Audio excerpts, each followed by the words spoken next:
യേശു ആത്മാവിൻ്റെ ശക്തിയോടുകൂടെ ഗലീലയിലേക്ക് മടങ്ങിപ്പോയി. അവൻ്റെ കീർത്തി സമീപ പ്രദേശങ്ങളിലെങ്ങും വ്യാപിച്ചു. മരുഭൂമിയിലെ പരീക്ഷകളെയൊക്കെ അതിജീവിച്ച ഈശോ മിശിഹ തിരികെ ഗലീലയിലേക്ക് പോകുന്നതാണ് വചനഭാഗം. ഒരു പുതിയ തുടക്കത്തിന് ഇവിടെ ആരംഭം കുറിക്കുകയാണ്. ആത്മാവിൽ ശക്തി പ്രാപിക്കുന്ന ഈശോ പിതാവ് തന്നെ ഭരമേൽപ്പിച്ച ദൗത്യത്തിലേക്ക് കടക്കുകയാണ്. മരുഭൂമിയിലെ പരീക്ഷകളൊക്കെ അതിനൊരു അനിവാര്യതയായിരുന്നു.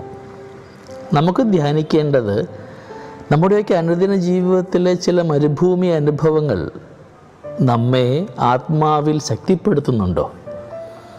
കൂടുതൽ ഓജസ്സും തേജസ്സും ഒക്കെ നമുക്ക് പകർന്നു തരുവാനായിട്ട് നമ്മുടെ പരീക്ഷകൾ കാരണമാകുന്നുണ്ടോ?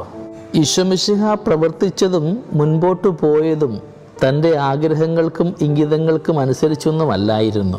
മറിച്ച് പിതാവ് ആത്മാവിലൂടെ നൽകിയ ഓരോ വെളിപ്പെടുത്തലുകൾക്കും അനുസരിച്ചാണ് ഈശോ മിശിഹ മുമ്പോട്ട് പോയത്. നമ്മുടെയൊക്കെ ജീവിതത്തെ നിയന്ത്രിക്കുന്നത് ആരാണ്? നാം ഓരോരുത്തരുമാണോ അതോ ദൈവമാണോ? അനുദിന ജീവിതത്തിൽ ആത്മാവ് നൽകുന്ന പ്രേരണകളെയൊക്കെ നമ്മൾ സ്വീകരിക്കാറുണ്ടോ? സുവിശേഷത്തിലെ മനോഹരമായൊരു ഭാഗം ഇതാണ്.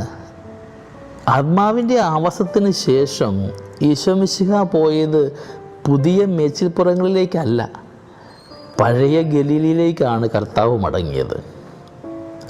ആത്മാവിനെ സ്വീകരിച്ചവർ പുതിയ സ്ഥലങ്ങൾ അന്വേഷിക്കുകയല്ല, മറിച്ച് പഴയ ഗലീലികളിലേക്ക് മടങ്ങുകയാണ് ചെയ്യേണ്ടത്.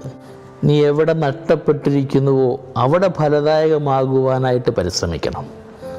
നമ്മുടെ കുടുംബജീവിതത്തിൽ, നമ്മുടെ ജോലിയിടങ്ങളിൽ, നാം ആയിരിക്കുന്ന സമൂഹത്തിലൊക്കെ നന്മയുടെ ഫലങ്ങൾ കൊടുക്കുവാൻ ആത്മാവിൻ്റെ പ്രേരണയോടുകൂടെ നന്മയാകുവാൻ നമ്മളെ യോഗ്യരാക്കണമേ എന്ന് നമുക്കിന്ന് പ്രാർത്ഥിക്കാം.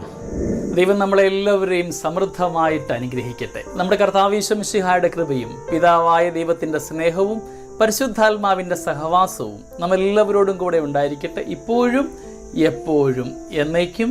ആമേൻ.